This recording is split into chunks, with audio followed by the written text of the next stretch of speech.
Welcome back.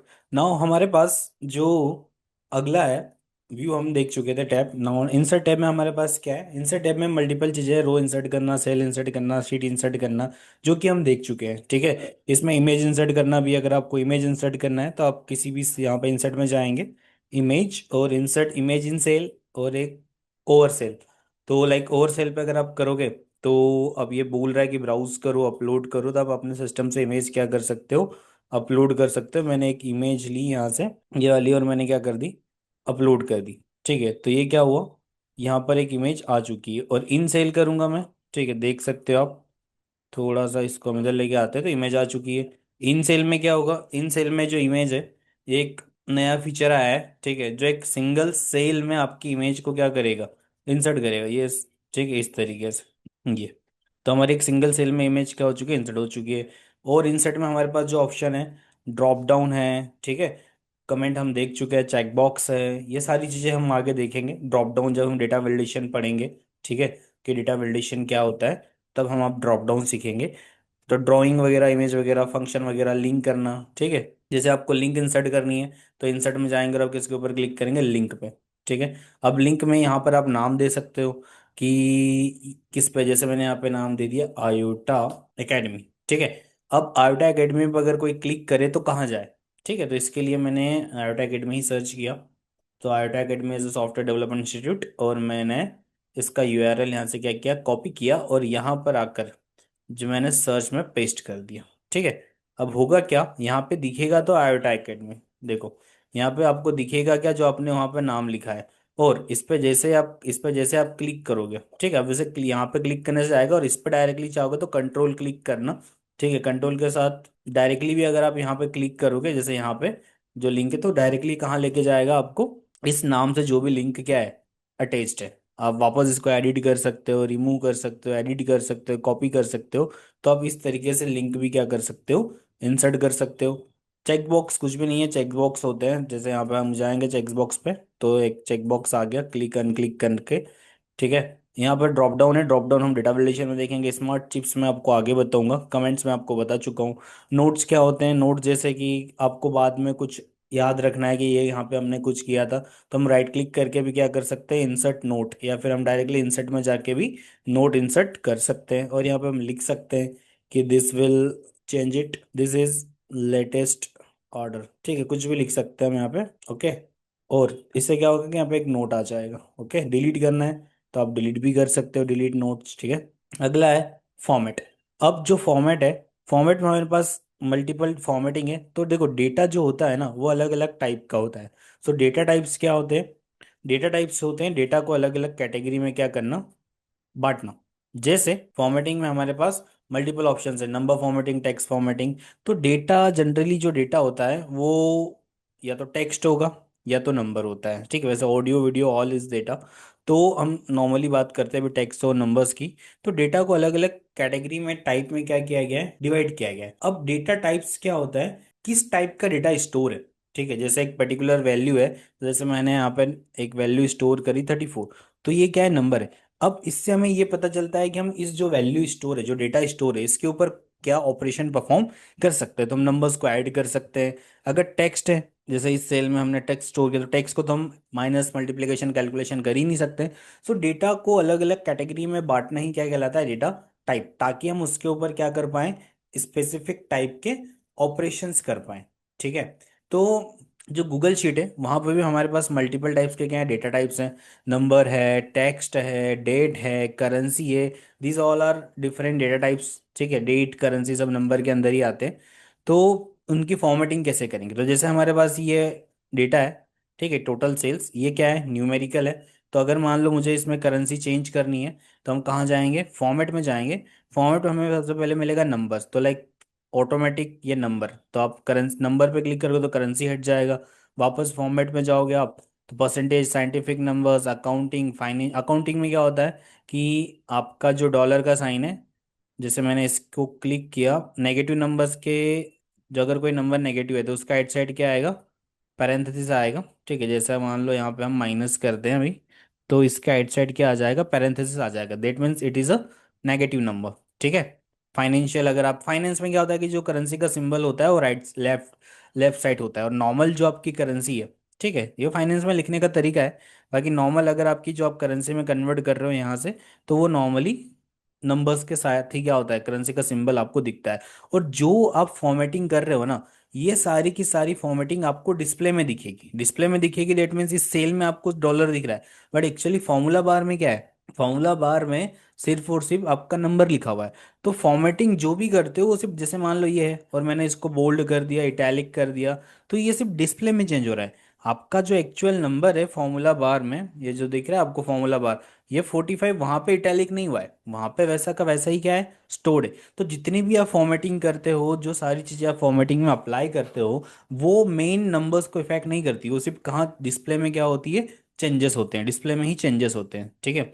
जैसे मान लो currency का सिंबल लगा है, तो ये भी सिर्फ यही हुआ है, main value behind the scene वैसी की वैसी ही है, ठीक है। और जब भी आप डॉलर वगैरह का जैसे फॉर्मेटिंग कर रहे हैं, तो मान लो मैंने एक्चुअल में क्या होता है कि जो गूगल शीट है या एक्सेल है, वो दोनों, जैसे मान लो, जैसे मैंने यहाँ पे लिखा है 45 और मैंने यहाँ पे क्या लिखा हुआ है, हेलो, ठीक है, सेम वैल्यूज मैंने वापस लिखी।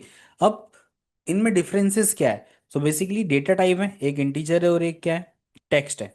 गूगल शीट इनको कैसे डिफरेंशिएट करता है, सो बाय डिफॉल्ट क्या होता है, जो भी आप नंबर लिखते हो ना वो राइट साइड अलाइन होता है, और जो आप टेक्स्ट लिखते हो वो कैसे अलाइन होता है, लेफ्ट साइड अलाइन होता है। वैसे हम अलाइनमेंट चेंज कर सकते हैं, पर डिफॉल्ट अगर आप कुछ भी लिख रहे हो, डिफॉल्ट राइट साइड में जा रहा है, सो डेट इज नंबर, और जो लेफ्ट साइड में जा रहा है वो क्या है, टेक्स्ट है, ठीक है। कैसे, जैसे मान लो मैंने यहाँ पे डॉलर का साइन आपको बताया, ओके। अगर मैं डॉलर का साइन मेरे कीबोर्ड से टाइप करता हूँ, ठीक है, मैंने कीबोर्ड से डॉलर का साइन टाइप किया और मैंने यहाँ पे 23 लिखा। अब यहाँ पर तो ये क्या बन गया, करेंसी बन गया। बट एक्सेल में क्या होता है कि ये आपको एज अ डॉलर का साइन अगर आप मैनुअली टाइप करते हैं ना, तो ये करेंसी चेंज नहीं होती, ये टेक्स्ट बनता है। जैसे मान लो मैं हैशटैग लगा रहा हूँ, हैशटैग के साथ 45 लिख रहा हूँ, सो हैशटैग 45 गूगल शीट पहचान नहीं पा रहा है कि ये क्या है, तो बाय डिफॉल्ट ये किधर आया, लेफ्ट साइड आया, तो ये क्या कहलाएगा, टेक्स्ट कहलाएगा। जैसे अगर हम नंबर के साथ कुछ भी लिखते हैं, कोई भी कैरेक्टर लिखते हैं नंबर के साथ, तो ये क्या कहलाएगा, टेक्स्ट ही कहलाएगा, this is not a number, okay. तो मैं वही बता रहा हूँ कि बाय डिफॉल्ट अगर कोई लेफ्ट साइड जा रहा है तो देट इज क्या, टेक्स्ट, एंड कोई राइट साइड आ रहा है देट इज नंबर। इस तरीके से आप डिफरेंशिएट कर सकते हो पहले तरीके से, क्योंकि डेट का भी मल्टीपल इश्यूज होते हैं जो हम आगे देखेंगे। और जो फॉर्मेटिंग में जो भी चेंजेस होते हैं वो सिर्फ कहाँ होता है, डिस्प्ले में होते हैं। नेक्स्ट हमारे पास क्या है, जैसे हम नंबर्स में गए, फॉर्मेट, तो नंबर, ये सारे मल्टीपल ऑप्शन है हमारे पास, करेंसी राउंडेड, ठीक है। अब अगला है, जैसे मान लो अगर मान अब कोई सी दूसरी करेंसी आपको चाहिए, तो हमारे पास जैसे यहाँ पे तो डॉलर ही है, बट हम यहाँ पर जाएंगे कस्टम करेंसी। जैसे ही कस्टम करेंसी पे क्लिक करोगे तो आपके पास मल्टीपल करेंसी के क्या है, ऑप्शंस है, ठीक है। तो यहाँ पर हम लिखते हैं, सेलेक्ट करते हैं रुपी, ओके, तो इंडियन रुपी आ गया, और इंडियन रुपी, और हमने क्या कर दिया, अप्लाई। तो सब पे कौन सा सिंबल आ गया, रुपीस का सिंबल आ गया। तो अगर हमें करेंसी चेंज भी करनी है तो हम नंबर में जाके कस्टम करेंसी यूज कर सकते हैं। अगला है डेट। सो डेट जो है, यहाँ पर हमें डेट दिख रही है, ठीक है। हमारे पास जो अगला फॉर्मेटिंग ऑप्शन है वो क्या है, डेट्स, ठीक है। तो नंबर मैंने आपको बताया कि बाय डिफॉल्ट राइट में जाता है, टेक्स्ट बाय डिफॉल्ट लेफ्ट में जाता है। नाउ करेंसी भी इसी में बाय डिफॉल्ट यहाँ पे डॉलर्स क्यों आ रहा है, बिकॉज ये जो फॉर्मेट फॉलो कर रहा है वो किसका फॉर्मेट फॉलो कर रहा है। आप डेट का फॉर्मेट भी देखोगे ना, तो डेट का फॉर्मेट क्या, MMDD YY।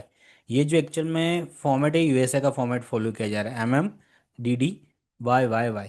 जैसे मान लो अभी अगर मैं यहाँ पे डेट लिखता हूँ, जैसे मैंने यहाँ पे एक डेट लिखी 27, आज 27 है, 09/20/25। अब क्या होगा कि ये, अब ध्यान से देखो, आप समझो इसको, कि ये बाय डिफॉल्ट किधर जा रहा है, बाय डिफॉल्ट ये जा रहा है कहाँ पे, लेफ्ट साइड में, because date is not a date. क्यों, तो ये डेट नहीं है। ये डेट क्यों नहीं है, बिकॉज ये जो डेट स्टोर कर रहा है MMD/MM में कर रहा है, तो 27 मंथ हो सकते हैं क्या, नहीं हो सकते। इसीलिए क्या देगा ये, अगर आप इसको कैलकुलेशन में भी यूज करेंगे हम इस डेट को, ठीक है, जैसे मैंने कैलकुलेशन करी, दिस इक्वल्स टू -5, मैंने इसमें से 5 दिन 10 दिन माइनस करे, तो क्या आएगा, एरर आएगा। बिकॉज ये जो फॉर्मेट फॉलो कर रहा है अभी गूगल शीट, वो किसका फॉर्मेट फॉलो कर रहा है, USA का फॉर्मेट फॉलो कर रहा है। बिकॉज USA में क्या आता है, MMDD/YY। तो ये जो डेट लिखनी पड़ेगी ना मेरे को, ये डेट ऐसे लिखनी पड़ेगी, 09/27/20/25, ठीक है। तो it is a date. But अगर इंडियन फॉर्मेट में डेट है तो फिर आप क्या करोगे, तो उसके लिए हम फॉर्मेट क्या कर सकते हैं, बदल सकते हैं। अगर आपको फॉर्मेट बदलना है, जैसे ये फॉर्मेट है, जैसे ये डेट्स ही है, ठीक है।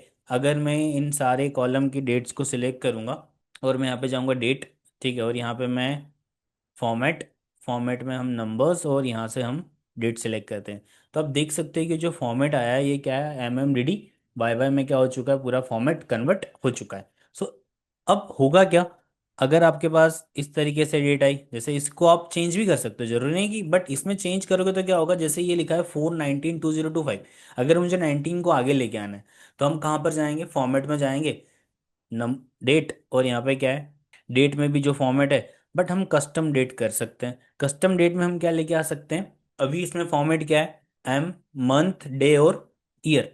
तो आप यही फॉर्मेट अभी यहाँ पे क्या कर सकते हो, फॉलो, इसमें मल्टीपल फॉर्मेट से, जैसे आपको यहाँ से चूज करना है कोई सा भी फॉर्मेट, तो लाइक ये वाला फॉर्मेट, ये वाला फॉर्मेट, ईयर को अगर आपको आगे रखना है तो ईयर वाला फॉर्मेट चूज कर सकते हैं। ठीक है, अगर आपको, हमें चाहिए डेट वाला फॉर्मेट है ना, तो हमने डे, मंथ, डे मंथ और ईयर, और मैंने ओके कर दिया, तो अभी हमारे पास ये वाला फॉर्मेट आ जाएगा। ठीक है, तो इस तरीके से हम फॉर्मेट क्या कर सकते हैं, चेंज कर सकते हैं। यहाँ पर हम गए कस्टम डेट, कस्टम डेट में मल्टीपल फॉर्मेट से आपको जिस फॉर्मेट में भी क्या चाहिए, डेट चाहिए, वो आप क्या कर सकते हो, यूज कर सकते हो यहाँ से। ठीक है, और उसके बाद जैसे मान लो हमें पूरा ही चेंज करना है, पूरा लाइक जब भी मैं लिखूं, जैसे यहाँ पे करेंसी भी क्या आ रही है, बाय डिफॉल्ट जब हम फॉर्मेटिंग करते हैं करेंसी की, तो करेंसी बाय डिफॉल्ट क्या आ रही है, डॉलर आ रही है, हम चाहते हैं कि बाय डिफॉल्ट रुपीस आए, तो हम उसका फॉर्मेट क्या कर सकते हैं, चेंज कर सकते हैं। उसके लिए हमें क्या करना पड़ेगा कि ये जो यूएसए फॉर्मेट में ना हो, इंडियन फॉर्मेट में आए, तो फाइल में जाना है, फाइल में आपको मिलेगा सेटिंग, सेटिंग पर जाके आपको यहाँ पे मिलेगा, देखो ये जो जनरल है हो गया है यूनाइटेड स्टेट्स का है, तो यहाँ से आप चूज कर लो इंडिया। ठीक है, इंडिया में भी डिफरेंट डिफरेंट है, मैंने इंडिया चूज किया, देन सेव कर दिया, और ये बोल भी रहा है कि फॉर्मेटिंग अफेक्ट करेगा ही करेगा। अब एक्चुअल में, अब ये जो डेट है ये, अब आप ध्यान से देखो, यहाँ पे तो आपको क्या दिख रहा है, 4/19/2025 दिख रहा है, बिकॉज हमने पहले फॉर्मेटिंग करी थी। बट फॉर्मूला बार में जाके देखो आप, यहाँ पे आपको क्या दिख रहा है, 19/4। ठीक है, अगर मैं अब ऐसी डेट लिखूंगा ना, जैसे अब मैं 27 लिखूंगा, 27/09/2025, 27/09/2025, तो इसको ये डेट मानेगा। बट अगर मैं 09/27/2025 लिखूंगा तो इसको ये डेट नहीं मानेगा। क्यों नहीं मानेगा, बिकॉज अब फॉर्मेट क्या हो चुका है, इंडियन, और इंडियन फॉर्मेट क्या है, DDMMYY। तो 9 तारीख तो हो सकती है, बट 27 महीने नहीं हो सकते, तो अभी यह नहीं मानेगा। तो डिपेंड करता है कौन सा फॉर्मेट यूज कर रहे हो, उसके हिसाब से आपको डेट यहाँ पे क्या करनी पड़ेगी, इंसर्ट करनी पड़ेगी। ठीक है, वैसे हम इसको बदल सकते हैं, बट जो फॉर्मेट है उसके हिसाब से डेट लिखोगे तो ज़्यादा बेटर है। तो ये हमारे इंडियन फॉर्मेट चलता है, तो हम इसको इंडियन फॉर्मेट में ही लिखेंगे। ठीक है, लाइक DDMM, लाइक ये जो फॉर्मेट है ये सिर्फ कहाँ दिख रहा है आपको, आप बोलोगे सर ये तो MMDDYY में है, बट अब फॉर्मूला बार में जाके देखो, जो मेन फॉर्मेट, ये तो डिस्प्ले में चेंज हमने पहले किया था इसलिए आ रहा है। हम वापस जाएंगे फॉर्मेट में, हम नंबर्स में जाएंगे, और हम इसको डेट में जैसे ही कन्वर्ट करेंगे ना, तो ये एक्चुअली क्या हो गया, DDMMYY में कन्वर्ट हो गया। और करेंसी भी आप देखना, जैसे मैं करेंसी पे गया, फॉर्मेट और नंबर, और अब यहाँ पे देखो रुपीज आ रहा है। तो इस तरीके से हम क्या कर सकते हैं, यूज कर सकते हैं, फॉर्मेट चेंज कर सकते हैं। और टाइम भी हमारे पास अगला ऑप्शन है, तो करेंसी, डेट, टाइम, टाइम अगर आपको लिखना है तो जनरली आप क्या लिखो, जैसे 12-11 बज रहे हैं तो 11 AM लिखो, सिंपल सा है। ठीक है, अगर 12 बज रहे हैं, लाइक 2 बज रहे हैं, तो 2 PM लिखो। तो इस तरीके से, लाइक ये किस फॉर्मेट में चल रहा है, ये 24 आवर्स के फॉर्मेट में चल रहा है। यहाँ पर हम टाइम को भी कस्टम टाइम फॉर्मेटिंग, जैसे डेट और टाइम फॉर्मेट है। ठीक है, तो यहाँ से हम कस्टम टाइम फॉर्मेट कर सकते हैं कि हमें किस में चाहिए, AM PM में चाहिए तो हमने ये वाला ले लिया, तो देखो, और अप्लाई कर दिया। तो इस तरीके से किस में आएगा, AM PM में आएगा। तो आप अपने हिसाब से टाइम को भी फॉर्मेट कर सकते हो। कस्टम नंबर फॉर्मेट में हमारे पास मल्टीपल नंबर्स के क्या है, कस्टम फॉर्मेट है, जो आप यहाँ से यूज़ कर सकते हो। ठीक है, अब जैसे यहाँ पर हमें अगला क्या मिल रहा है, टेक्स्ट, जो कि हम देख चुके हैं सारे ऑप्शन। ठीक है, अलाइनमेंट हम देख चुके हैं, wrap text, rotation, smart chips हम आगे देखेंगे। तो ये सारी चीज़ें हमने क्या करी, गो थ्रू करी। इसमें हमारा जो है वो क्या, कंडीशनल फॉर्मेटिंग है। ठीक है, जो हम नेक्स्ट वीडियो में कवर करेंगे। Please subscribe IOTA Academy for more content. Thank you.